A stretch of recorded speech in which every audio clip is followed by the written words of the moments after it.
I don't know how to describe it other than like a demon type of sound. But it's silhouetted, hulking, every bit of 5.5 feet wide, 13 to 14 foot tall, pitch black. The one thing that ran through my mind when I had this encounter was I don't have a big enough gun. Your host, two-time witness and field researcher for more than 40 years, William Jevning. Welcome to Creek Devil. Hello everyone, welcome to Campfire Talk. This is where we sit around the campfire, put our feet up with a cold drink, and let the conversation flow.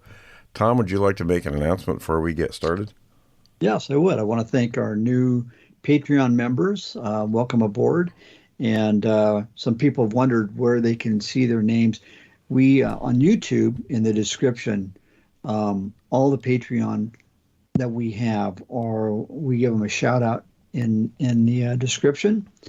And so if you want to go to the next level and become a strategic partner with Creek Devil, that helps us to help you.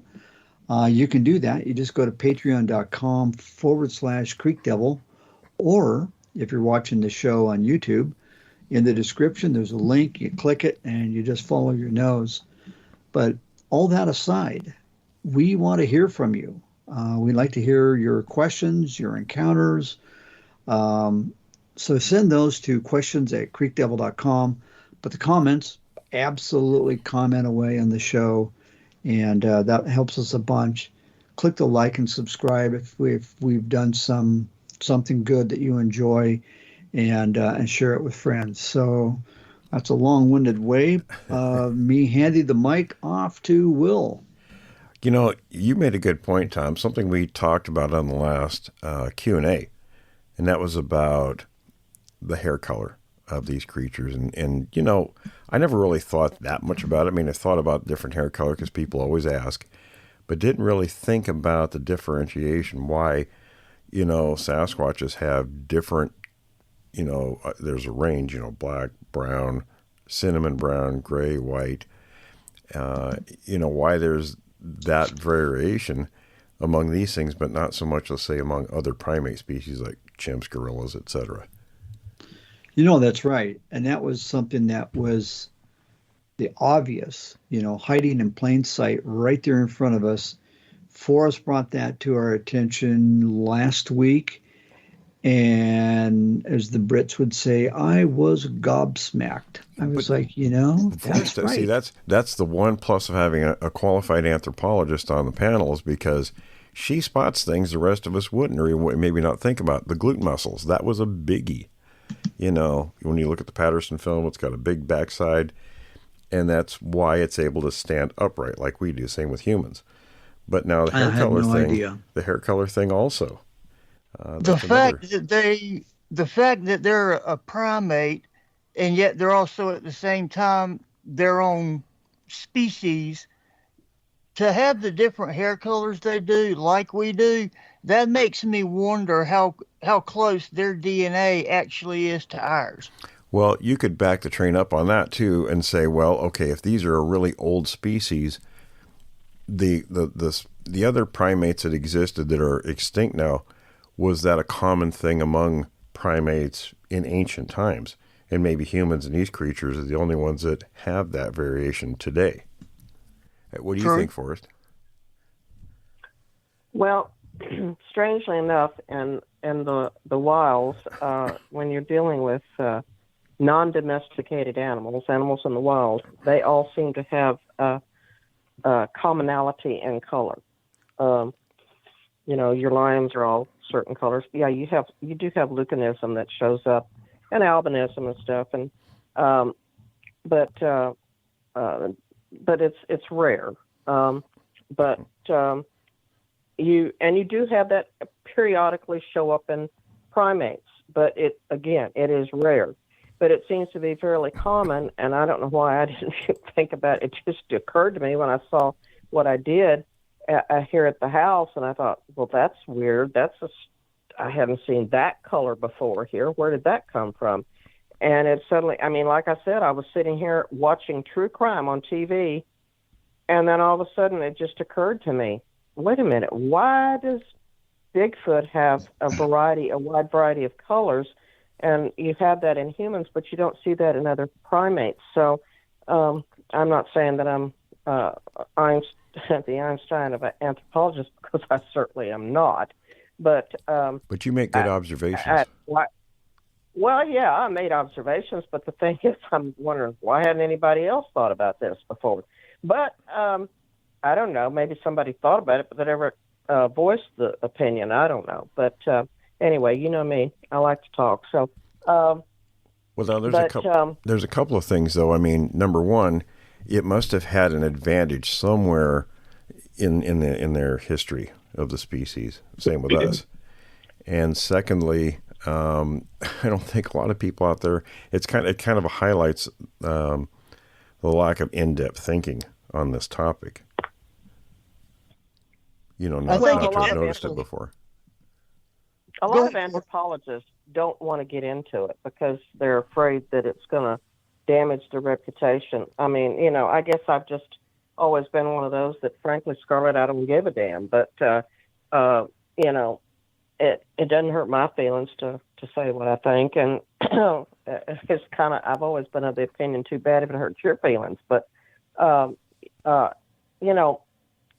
I kind of go back to the convergent evolution.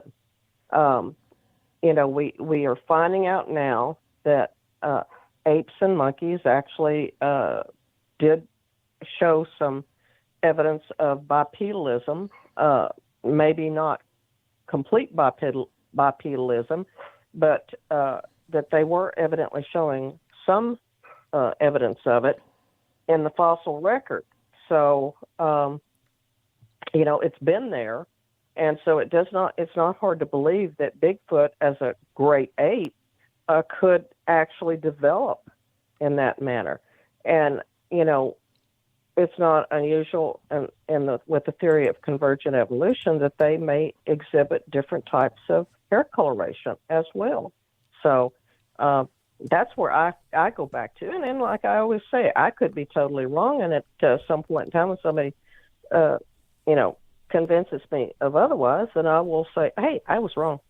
Yeah, I'll go with your idea. Yeah, it might have been a much more common thing among primate species, because we don't know. The fossil record's really incomplete. They do know that there were at least 6 or 7 different ones that existed simultaneously at one point, and maybe that was a common thing among primates at that time period, and it's not today. Well, you don't. I mean, the only genomes that they have really and we're talking about humans, we know really next to nothing about primate development as such from the fossil record. They're just now starting to find a lot of fossils, and a lot of it is up in Europe and the Middle East where they're finding these fossils, and it could be for the simple fact that it's easier to preserve the fossil record in those areas rather than the jungles, because things just tend to deteriorate in the jungle quite rapidly. But with that to be said, we don't know what the genome is on these things. You can't tell that because fossils are basically bone that's turned to rock. So, I mean, Neanderthals, we've just now been able to develop a DNA structure for them, and they're working on it with the Denisovans. So it's not an easy task. So we're not going to get. I don't think we're going to get anything from the fossil record as far as for monkeys and possibly apes. And I think I told you all on the last show that they just discovered here recently a fossil chimp. For the first time. I mean. Yeah, for the first time. Up till that point, they had absolutely no record for chimpanzees nor gorillas. That's why we talked about that. If those species would have gone extinct suddenly for whatever reason, a couple hundred years. We'd have never known they existed. Yeah, a couple hundred years from now, people would say, well, how do you know those existed? Where was it discovered? The chimp fossil? When were they? No, where? Oh, God, what was Oh no, line. that's a, no, no, no, no. I'm not. No. I'm not Uh-oh. putting you on the hot seat. That was just a. Oh, yes, you are, Tom. No. It's a point of Well, curiosity. yeah, It was you just are, because I just read the article here just about 2 weeks ago, and I'll be honest with you, I've forgotten. I want to say it was in Tanzania or what. They've changed the names of all those countries over there. I mean, I don't even know where half of these countries are now because they've given them all new names. I'm like, and I've never been to Africa and have no intention of going there, but. Okay. I I looked it up. think it was. It's Kenya's East African Rift Valley. Okay, well, that would make sense there. Okay, the Rift Valley. Well, the Rift Valley's been where we've discovered actually a lot of the hominin fossils. So, Lucy was found there, and it's just it's a hotbed for primates in that area, and I think it's because of the particular type of climate, and it's just been very conducive to preserving fossils. I mean, let's face it. I mean, if a monkey goes and falls dead in the forest, in the jungle, that body is decomposed, and jungles tend to be acidic in the soil and such. And those bones and that biological material is gone. That's the same with the kind of forest we have here in the northern parts of the world. I was just about to say, yeah, with very acidic, and so that's nothing in North America. And with weathering and the geology changes quickly over time.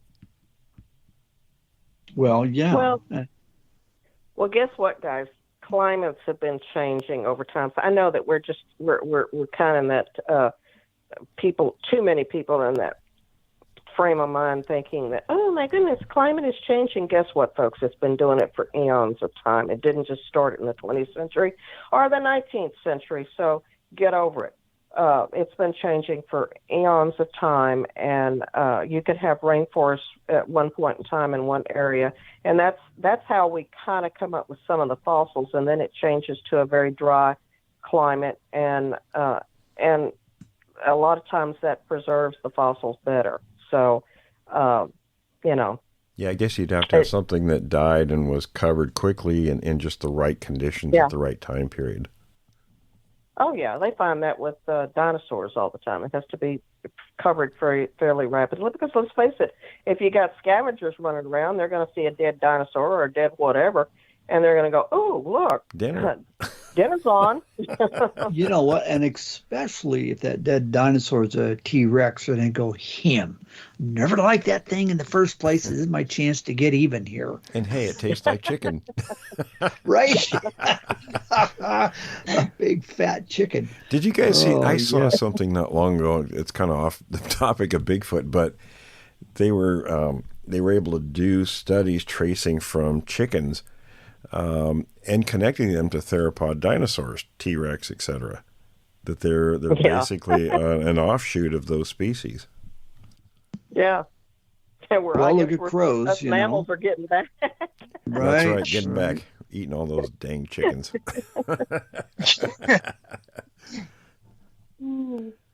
Barbecued chickens, yeah. Throw a little Well, T-Rex. I love my chickens, but I hate to admit it. I like to eat chicken too, but I could never eat one of my own chickens. I'd starve to death.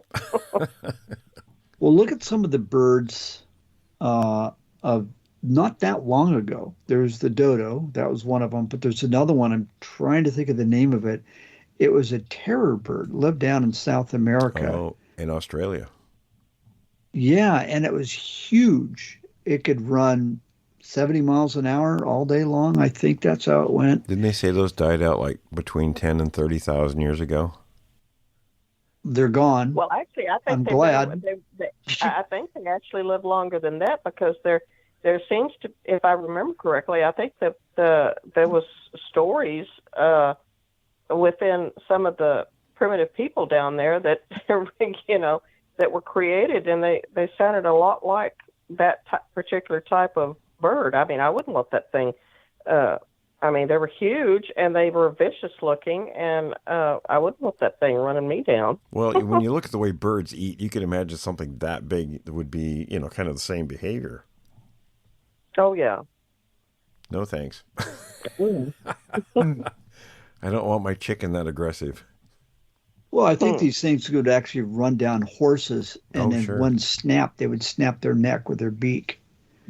Well, That's they were not small. good. They were the small horses. They weren't the ones of today. Yeah, whatever. It was something bigger than me, and it could just bite it and snap its neck. That's like, well, that's like a Sasquatch could run you down that quickly and snap your neck. So, I don't know. What do you want to be chased by, Bigfoot or a terror bird? Well, I guess if they end it quickly, I guess it wouldn't make any difference. If death comes quickly, I guess that's the best way to to go. I mean, but we do. I really don't want to go anytime soon. we do hear about Bigfoot playing with its food before they kill it. So, oh dear, that's kind of like a cat. Well, you're talking about them chasing down what they call the dawn horse, but you know that the horse is the only thing that we have a complete fossil record on. Strangely enough. Yeah, one of my professors in college, that was her specialty, was the little horses when they first began, and she was pretty sharp about all that stuff. It was really interesting. Yeah, they kind of look like tapirs, is what they look like, and actually, they say I think the tapirs might be related to the horse, if I remember correctly. It's interesting, kind of off track from that. I watched a lot of videos, and I was watching one on chimps. And they were showing these chimps group of them. Apparently, they killed another chimp and they were eating it. And what got me thinking was, I thought, well, how tough, hunting elk and deer and bear and stuff like that, growing up, how hard it is. And, we butchered our own cattle and pigs and stuff, how difficult it is for humans. So I think we put ourselves, to break those animals down, even using tools. I mean, I remember one time we had a steer that was really big. And they killed it, and my dad and his friends and gutted it and skinned it, and they had it hanging up, and they had to use a chainsaw to cut its spine. It was so thick. And I thought, well, how in the world would a Bigfoot be able to tear something like that apart? But then I watched these chimps, and they one of them grabbed the dead one's arm and just ripped it off. I mean, like it was nothing. Like Tom, like we see the broken trees. It snapped that arm just like those trees are 90 degrees over and ripped it off and was eating it. And I thought, holy cow, if chimps can do that easily, then these things obviously can do the same thing. I feel like you get for a toothpick. It was crazy. I mean, it kind of brought it to home thinking about it.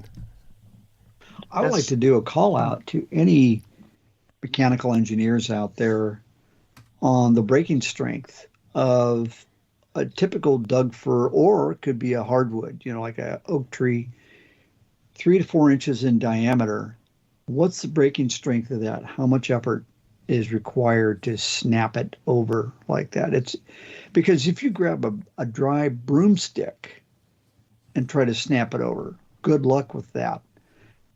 And then you quadruple that. Well, it's just not going to happen. As kind of a side note, it makes me think about when we did last week's Bigfoot breakdown, and they talked about it, Jacko only being, what was it? I think it was under 5 feet tall or around 5 feet tall and 127 pounds. So it wasn't real big, but it could grab a stick and twist it and break it. They said no way that a man could. And we've seen that in the forest so many times. And I always think, holy cow. I mean, think of the strength it takes to do that. If it can do that to a tree, probably with very little effort, after watching the video about the chimps eating another chimp, I thought, man, that's a tremendous amount of strength. Didn't TW have an account a number of years ago where there was a situation on Mount Rainier where a team had to go in and neutralize 2 Sasquatch, and one got away, but they shot one, and I quote TW here as best I can, and Dummo went over there to see if the one that they shot was actually still alive or not. because he thought it was dead. And in a nanosecond, it tore his arm off. Do you remember that story? Yeah, I remember it. Yeah, I mean that's just like, the video of the chimps. They were just and they were sitting there very casually eating this other dead chimp.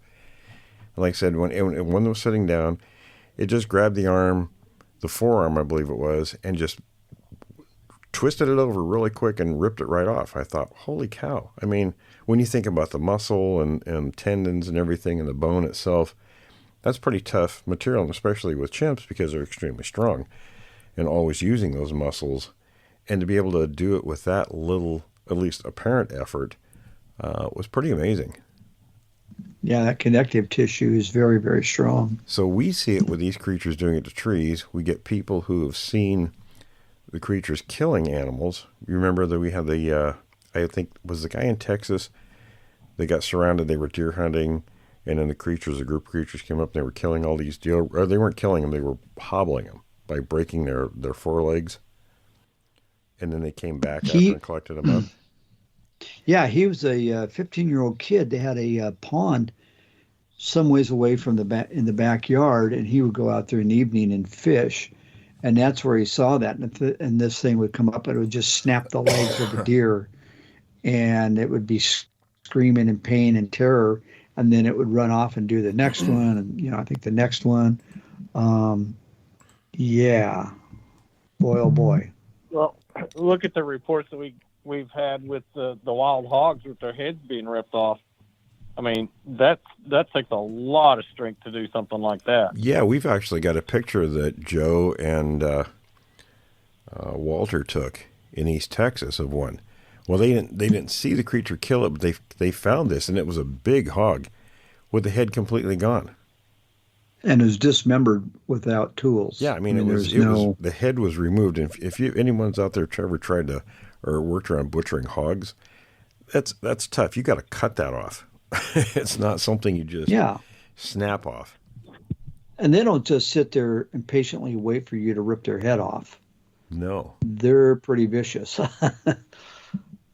So I don't know it'd be interesting to know what the story was behind that, but it's Bigfoot 1, Hog 0, that's for sure. Well, and we talked to Randy in Canada, who was the moose hunter, and he actually, one of these creatures stalked and killed a moose right in front of him.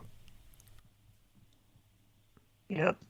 Yeah, and that was, boy, that guy couldn't get into his truck quick enough. I would be right with him. He was thinking he might be next. So remember he said how he tried to get out of the area, and he did, of course, but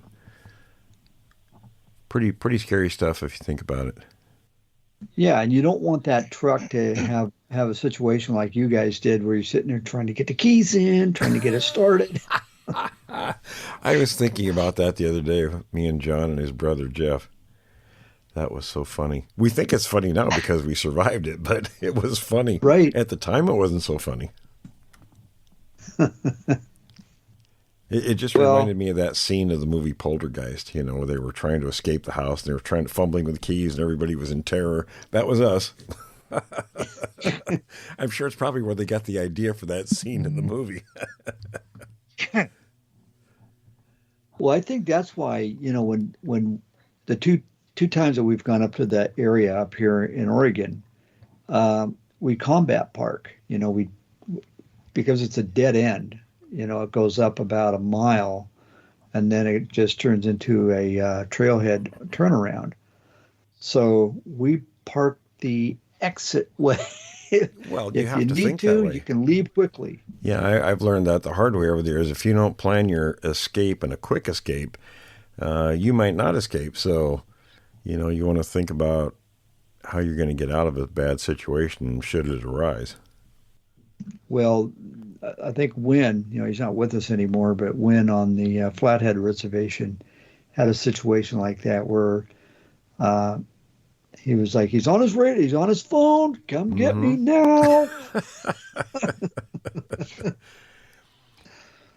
Yeah, and for him, it was like 200 yards. He went up a couple hundred yards, turned around. He's like, "Oh man, I got to go back." And luckily, by that time, the thing was gone. But well, yeah, he drove right by it. The creature was standing right next to the road he was on, and it was an oh crap moment.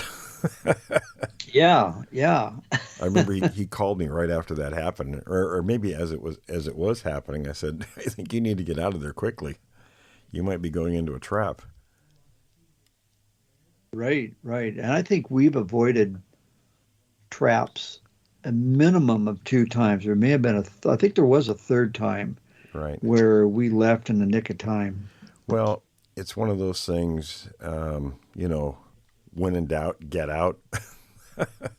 and Right. I'm serious about that because, a lot of times your gut feeling is exactly the right thing you're supposed to be doing. So instead of trying to think it out, there may be no indication something's going on, but if it just doesn't feel right, I would say leave the area just out of a safety concern.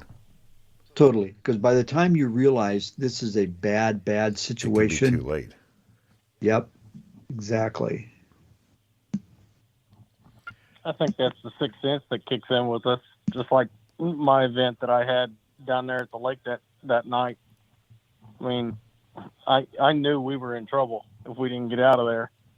And I think that happens to a lot of people who go out there and are pretty, they're pretty aware of their surroundings. And all of a sudden you get that feeling that, hey, you need to go. You're in trouble if you don't. And I think that happens a lot. It does. I'm going to go ahead, Tom. Well, I was going to comment on that. I'm still in a situation, or I'm still in the mindset of, I don't understand the mechanism. If they're going to come and get you, if they're a predator and they're out to get you, why do they give you like a heads up? Hey, you're in big trouble. This is just me kind of thinking aloud. You mean in terms of them doing something that might give you an indication that they're present or they don't want you there? You get a vibe. Yeah. Well, if they're going to let you know, here's the thing. It goes right back to what we talked about before. Any kind of an altercation in nature could become a death sentence quickly. That's why predators go after the young, the old, weak, etc. They're not going after strong members of a species if they can help it, for that exact reason. And I think with a lot of times with humans, well, if you get a sixth sense, they're not letting you know they're present. That's just something you're picking up on, and I still think it's you're picking up, microscopic sense, from the creatures that's telling you, hey, there's something here that you don't want to be near. Yeah, you're getting some sort of a premonition of danger, and I think it's physical. I think we're actually picking up some kind of scent. I mean, that stuff goes out much more than we think it does. You might not consciously be aware of any kind of a smell, but the particles are in the air. Or like a pheromone or something? Yeah, pheromones or whatever, whatever. I mean, if you're in close proximation to one of these things, they're probably giving off just enough to where, people are always saying, oh, well, human sense of smell is worthless, blah, blah, blah. They're always comparing us to dogs. When I took my neurobiology courses at WSU, they talked about that stuff. And they said that, yes, a dog can pick up because they have that long snout and they have a lot more nerve endings that will pick up on minuscule particles. But the dog's brain can only identify, a dozen or so specific scents, that they'll know exactly what it is. A human can identify more than 50,000. Oh, yeah. Well, there's the one time that my wife and I were at that spring that you and I were at, the team was at, and there was 150. I took a laser rangefinder later. It's exactly 51 yards in front of us. I just had a weird vibe. It wasn't that premonition of danger or we need to get out of there, but it was just a real sense of creepiness. But I didn't get the sense of we need to get out of here now. Well, I think that's because I'm thick-skulled or something. Well, and then our hearing plays into that. How many times we hear very minuscule noises that the recorders all the time, and there were things the recorders picked up that we didn't hear. And yes, also, you betcha. And also, it goes back to, remember I mentioned, I think on the Q&A we talked about, I saw this on Swamp People. that show where they were talking about they were way back in an area where people hadn't been in many years, and there was this particularly large alligator in there. And the guys, the hunters, they were commenting about how silent it was back there, and the fact that they knew that when there was a big predator in an area, everything goes dead quiet. So I think that's in us somewhere, because of our socialization in this, created environment we've made around ourselves. A lot of people aren't in touch with that, but when you experience it, it's still part of our being. Yeah. Well, guys, you guys remember that, it wasn't very too long ago where we took a video camera and a drone fly over where I had my first encounter, and we videotaped it and all that. And while we were there, a pumper showed up, and the pumper that showed up, the first thing he asked us when he came up to us was, "What are you guys doing? Looking for Bigfoot?" And we were all like shocked that he would even say something like that. And he tells the story of when he was in the same location that I had been, from my previous encounter there from a long time ago, and had the same kind of experience that I did. And his words to us was, I had this feeling and sense that I wasn't welcome there, and I had to leave. And he hurried up with his job and got out of there. It was the same kind of sixth sense that I think people have sometimes when they get into a situation like that. I think it's something that's ingrained in our, I don't know if it's in our DNA or what, but or some kind of memory, just like other animals, all other animals, even insects. When those big predators, they talk about them big predators are in an area that everything knows, and they just go silent. And I think it hits us too. We just don't want to recognize the fact that we have that also. Forrest, you've had that happen to you, haven't you, on the ranch where you've had a vibe, because you've had more activity there than just about anywhere else, anybody else on the show. And I thought I'd heard you say at times you just get this feeling. I was going to ask her about that too. Yeah. Oh yeah, Jessica and I both have noticed that on occasion. And then like when that night that we smelled that smell, it was like, it just, when we smelt it, it was like it hit us both just simultaneously. We need to get out of here, And I think that there's, just like y'all were talking about pheromones and stuff, I think that we do pick up on some pheromones. Primates don't have the greatest, and that's pretty much universal amongst all of them. They don't necessarily have the greatest sense of smell, seriously. But I think it's just something that predators, of course, you got the big cats and canids and stuff like that do rely a lot on scent, and they're predators as well. But it seems that we have this beautiful stereoscopic vision, and we can see in colors and stuff, and that's a lot of your other predators don't have that. So I guess sometimes we've lost some senses and they've been replaced by others. So, but yeah, we've had that happen here, and it's just a kind of a feeling that comes over you, like, okay, we need to get in the house, and it's happened on several occasions.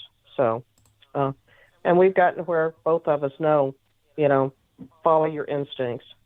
So I'm not going to question it anymore. And how many times? Boris, I got to say, how many times have we heard it from people, Tom? Always, so many times. It's right up there with. I think that's even more common than the foul, noxious odor that people. It's just part of the. It's part of the experience with Bigfoot. Is the vibe that people get. It just, it's very common. So I was going to ask Forrest, You sent us a footprint the other day of somebody else in Texas. And I thought that was kind of encouraging in the sense that, because for the longest time,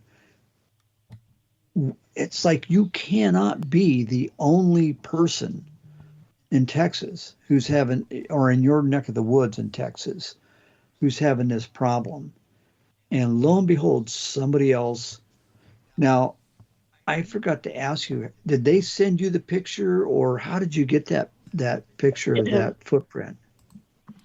Well, the gentleman that came over and did some fence repairs for me, we had I had told him not to stay out too late over there because where he was at was over near the stock tank, and I didn't want him out there after dark. So I told him, I said, don't stay out here too late. And we told him why. And he was the one that that picture had been sent to him.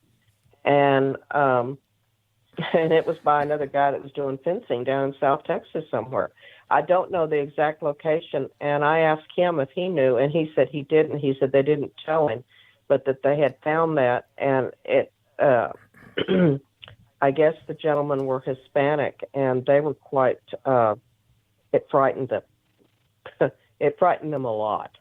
So they were just like, what kind of human has a foot this size, you know? Well, the dimensions are wrong for a person because they're so wide, especially at the arch. It's almost like there's no arch. Yeah, that's not a human track. No. Well, I know that, you know that, but I don't think at that point in time, I'm not sure they knew that. You know, you can't expect. A lot of people might see tracks like that sometimes and think, oh, it's just a big person. So there may be a lot of prints that go unnoticed or unphotographed. Well, I can tell you that people think, oh, that's just a big person, but they don't necessarily know the qualifications that makes a Bigfoot print different from a human print. Well, so, I mean, the average person's going to know that. You remember my telling you guys back around, I don't know, 2005 or so, my brother-in-law and I were down in the Bluff Creek area. And the reason we went down there was basically to look for tracks. That was some project I was working on at the time. And we were there for probably, 6-7 days. And one evening we stopped to get something to eat. And my brother-in-law says, well, now exactly what does a Bigfoot track look like? So I told him dimensions we were looking for. And he says, I think I saw some of those. And I said, where?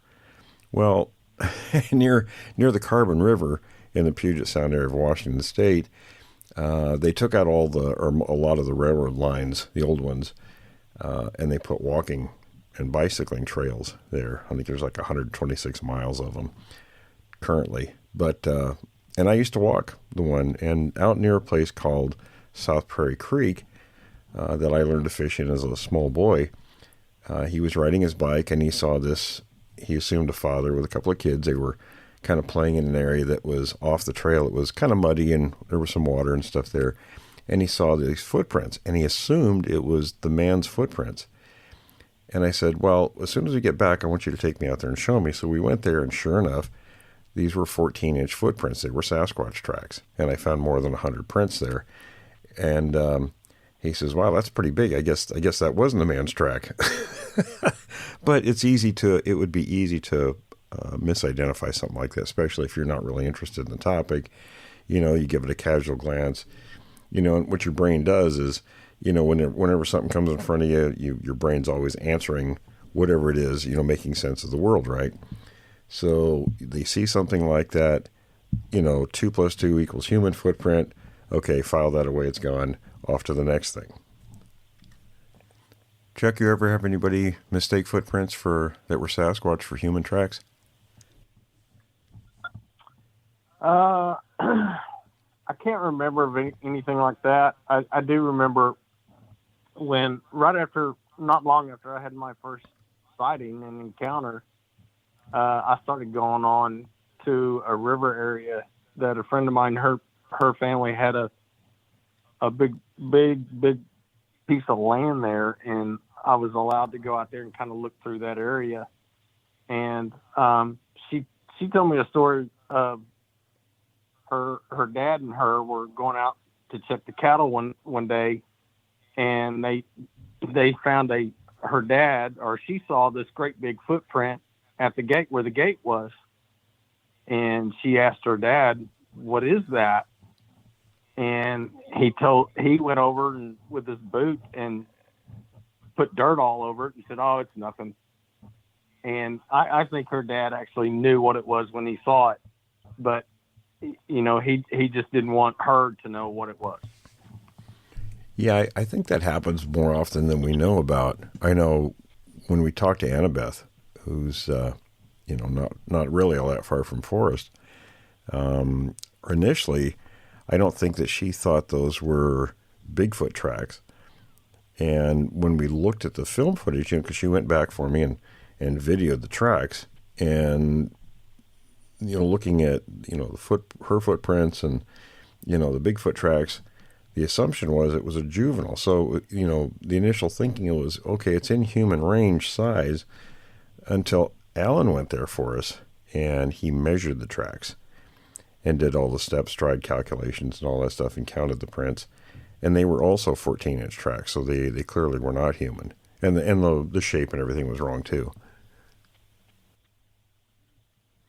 I think a lot of people, when they see a track like that, they dismiss it for being human track instead of a Bigfoot track. And if they actually knew a little bit more about the species and what these tracks look like, I think there'd be a whole lot more tracks out there that people would see, and we'd find more tracks like that. Oh, I think you're right. Yeah, absolutely. I mean, it's like I said about my brother-in-law. You get most people who either don't know anything about the topic or they're disinterested, and they see something. It's a casual glance. Their brain says, "Okay, human." Off onto the next subject, and it's forgotten. So I think you're exactly right. I think there would be a lot more out there if people maybe took a second glance at something and said, well, that doesn't quite look right, or it's in the wrong place. Let's say it's you got. I think a lot of. I was just saying. I think a lot of people dismiss it for the simple fact that they don't want to even ponder the idea that there's something really out there. Yeah, it can't be real. Because, some of this land out here, you've got sandburs and everything else, and people don't put that into the situation. If they find a track like that, they don't think about what's actually there, and they dismiss it instead of thinking, well, this could be something completely different. Yeah, I mean, you don't think about, well, okay, let's take a bare human foot. Is it going to be in that circumstance? I was going to use the example of snow. That's the first time I saw footprints as a kid. When I was 14, we saw footprints in the snow. And you have to think, okay, well, it's really cold. I think that day it was super cold that day. And you're thinking, okay, it's too big to be a human, really. It looks human, but it's this cold and it's in snow, kind of out in the middle of nowhere. It just, those kind of things don't add up. Think about the times when tracks have been found, but then rangers have also found them, and they basically swept them over. Didn't that happen to you one time, cuz? Oh, yeah. A line of tracks. Oh, yeah. Found, yeah, there was. and the rangers came out and erased it. Yeah, I got a call from a couple old timers when I was living in Vancouver, and I worked with the son of one of the guys. And they, he knew what I did. So apparently, they were up scouting an area. What they weren't supposed to be. It was in a gated off area by the Forest Service. But they made Bajas out of VW bugs. And these two old retired guys, took off through the timber with this beetle they'd converted into a Baja.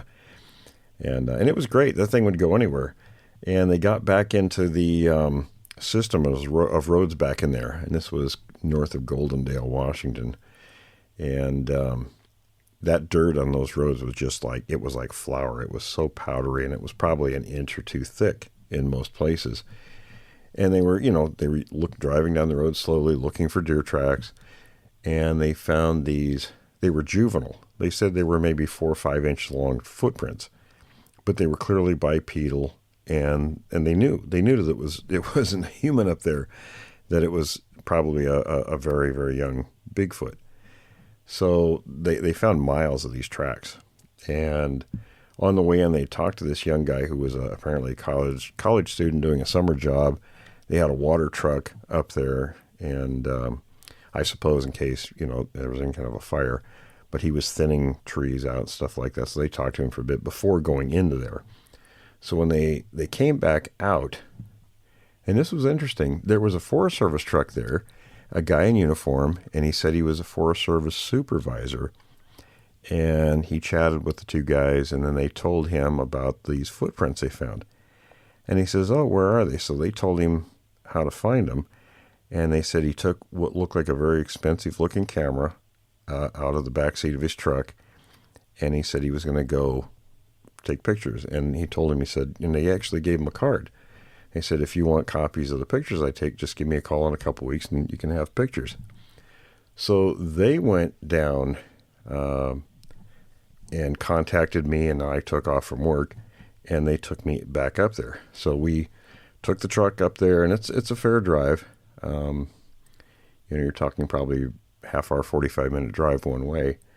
And we got to where the Baja was. We got in that. We took off through the timber. So they had tied a rag around one tree on the right side of the road to mark where the beginning of the footprints were, where they first found them. And when we got there, there were no tracks. There was nothing. Now, prior to getting to that spot, there was all kinds of footprints. I even photographed, I still have photographs of bear tracks in that beautiful soil just to show how good it was. And you could tell, and I learned from fighting forest fire, and then I've, worked heavy equipment since then, and one of those things I've done is run a water truck. And you can spray with the water truck and pretty much wipe anything out that's in that kind of material. And I figured out that's what they had done. They'd gone through there and wiped out the footprints. And those two guys tried getting hold of that Forest Service supervisor, and when he called the number was legitimate, but there was no such person. There was a similar incident back when I was down in the big thicket. There was a duck hunter that found a trail of tracks going through the woods, and he reported it to the rangers. And it wasn't a couple hours later, they had a bulldozer down there and just bulldozed all over the tracks and got rid of the tracks. That's crazy, isn't it? I think a lot of that, yeah, it is crazy, and I think a lot of that happens. They're trying to, cover up the trail. Now I remember Renee Dehinden telling me back, when they were in the Bluff Creek area in the '60s, and the road crews up there would find tracks pretty often. And on one particular trip, and obviously the road crews aren't going to stop working, they found some tracks. They called probably John Green. So Green and Dehinden went down, and, it takes a day or two to get down there, if you're going from British Columbia, depending on, how often they stop and when they get started and everything. Renee said that by the time they got there, of course, the road crew, again, they weren't going to stop their work. They weren't going to cover up or protect any of the tracks. But he still said, he looked at, they told him, they said, well, the tracks had gone down the main road they were working on and then dropped off on this, I think, a spur road, he said. So he went down there, Renee did, and followed these tracks. He counted 997 tracks in one day. And that's after the road crews had wiped out the majority of them. So, but in those days, they weren't doing it on purpose. It was just because they had the contract to get the work done in a certain time period. But these other ones, what's the reason for doing it today, especially in places where they're not doing any work? I don't know. What do you guys think? I think they know, is what I think. Somebody knows. Tom, what do you think? He's not muted. We lose Tom? No, he's there. Do I have to unmute first? I didn't know that. There was a button here blinking. Yeah, no, that's happened to us 2 times, and I've gone into ranger stations, and I love the rangers. The Forest Service, they're great people. And they've always expressed, remember last summer, they expressed a great interest in what we were doing. And no, be sure and come in and let us know what's going on and all that sort of thing. Gosh, we had a guy here in May, and he even cast a track, and it was really big and all that. And I don't doubt that for a second.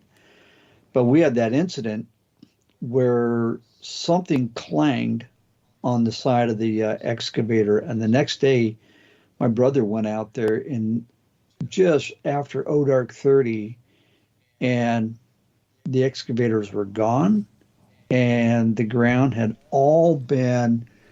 You can't really sweep that stuff, but it had been. I think they had taken the Caterpillar with the either the blade or the scoop. I don't remember what it had. The front end loader that was parked there. Yeah, and leveled that whole ground so you couldn't see anything, because there was a lot of spots that had some nice mud, that didn't have the duff on it. The person I'd like to talk to is the person who found those tracks and cast one. Exactly. Didn't they say that was just somebody casual that was a local up there, maybe? Yeah. That's what it was, just some guy. And what I would love to see is cast some tracks, take all the notes about, whatever you want, location or whatever you're comfortable with, and make a copy of it and bring it into the Forest Service and say, this is yours. You can post it. I wonder if they wouldn't take that extra step, no pun intended, and mount it on the wall. They should. They really should, because that would. I might bring them. Who knows what kind of information they might get. bring them a couple of casts next time I come through there. Copies. Yeah, copies. Of course, copies. Yeah, it's interesting. There's a lot of people that go out and make things like that. Unfortunately, I've had people who. I've been in contact with that have made casts, and they're like, oh yeah, we talked about trading copies of casts, and I send them copies of what I have, and I never hear from them again. It was crickets. I remember that. Yeah. That happens. It's more about me, my own personal collection is what I collect. I'm not, showing them off or anything. It's just my own personal collection. But, I don't mind sharing, but, it has to be reciprocal if you're going to share something. Especially when you say you're going to do it. Yeah. But that's kind of the way things are with people. So, but it's interesting that, people do find things, that you do cast things. Now, why? I haven't heard of anything lately where anybody's covered anything up. That was, that experience was in, let me think, would have been the early 90s, probably around 94. So, that particular time. And, it's interesting. There was a parallel situation that happened just due south of Mount St. Helens, right around that same time period. I took my field team I had at the time up to a place called the Eagles Cliff Store and Campground, and when you're driving that highway up there, that's kind of the northernmost point where there's anybody at, kind of in the circuit I would make. And Kevin, who was the owner of the store at the time, I stopped and I said, hey, anything new? And he says, yeah. He says, you just missed a Forest Service biologist. I said, oh, what's going on? And he says, well, some locals up here. And he says, I know the people, they're very trustworthy. Found a line of tracks up on this creek this morning. And he said, this biologist was going to go up there and take a look. So we took off up there, supposedly only 30 minutes or so behind this guy. And we got up there. There was no sign of this person, no vehicles or anything up there. And we split the team up. One part of the team went downstream, the other went upstream. Both sides of the stream, we searched all over, no footprints anywhere. And so I went down to the ranger station, and some friends of mine, an older couple, they lived up there in exchange for doing security, for the Forest Service and their equipment and everything. And I asked them about it, and they said, well, let me call the office up here, and we'll talk to the rangers and see who this person was. And they said, well, there had been no biologist. There was nobody from their office that had gone up there. There was no biologist. They said anybody from outside the area would have to check in with them first. And they said there was nobody up there. So this biologist didn't exist. and the supervisor over in the eastern part, I think that's Klickitat County. So east of Skamania County, that person didn't exist either. But yet there were 2 lines of footprints, both wiped out. Who was it that came by? And I think you were there, and they came in and you told them not to go, and they went anyway. Oh no, that was a Yakult. That was hilarious. And for people who haven't heard that story, the Yakult thing went on for 9 months that we were there. And there was stuff happening all the time, and people seeing the creatures constantly.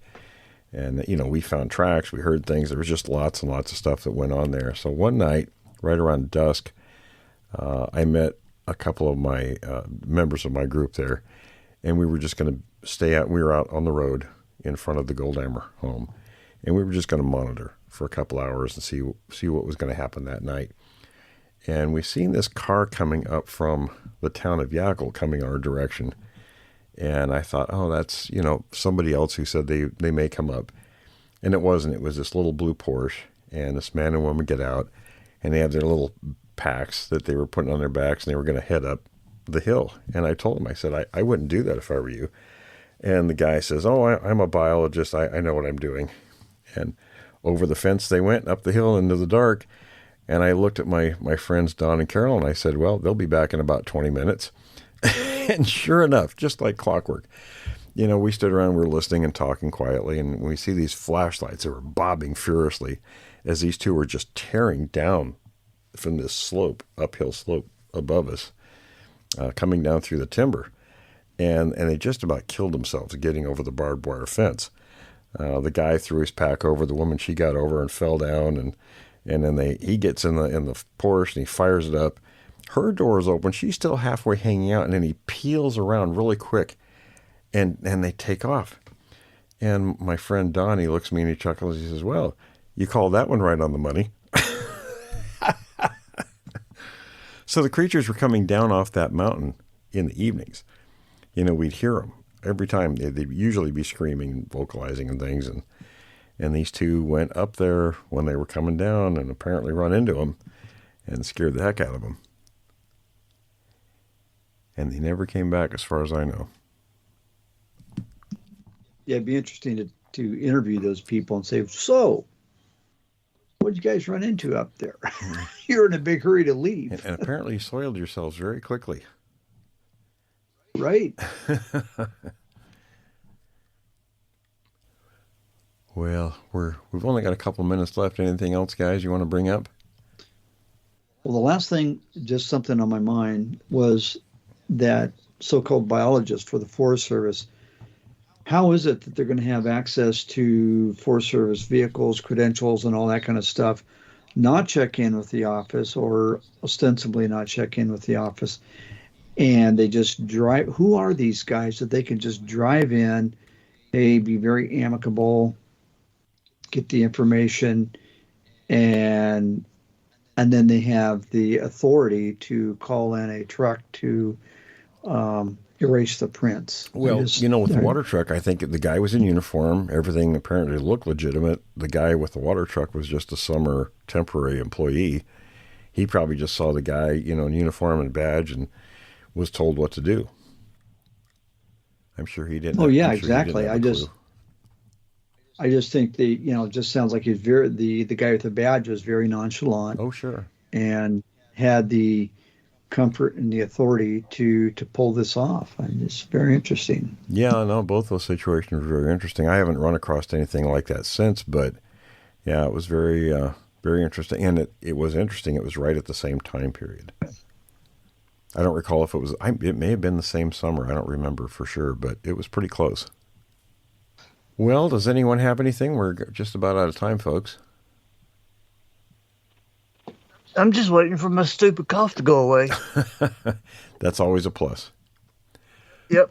Well, we'll go ahead and wrap then. Thanks for joining us around the fire, everybody. If anybody wants to sit in with us and chat, get a hold of us, and you're more than welcome to join us. So having said that, thanks for stopping by, folks. Thanks for listening to this episode of Creek Devil. If you or anyone you know has had an encounter with these creatures, please contact us at williamjevning@yahoo.com. That's William, Jevning @yahoo.com. All communication is confidential. Join us for another program next week. And until then, keep your eyes open out there.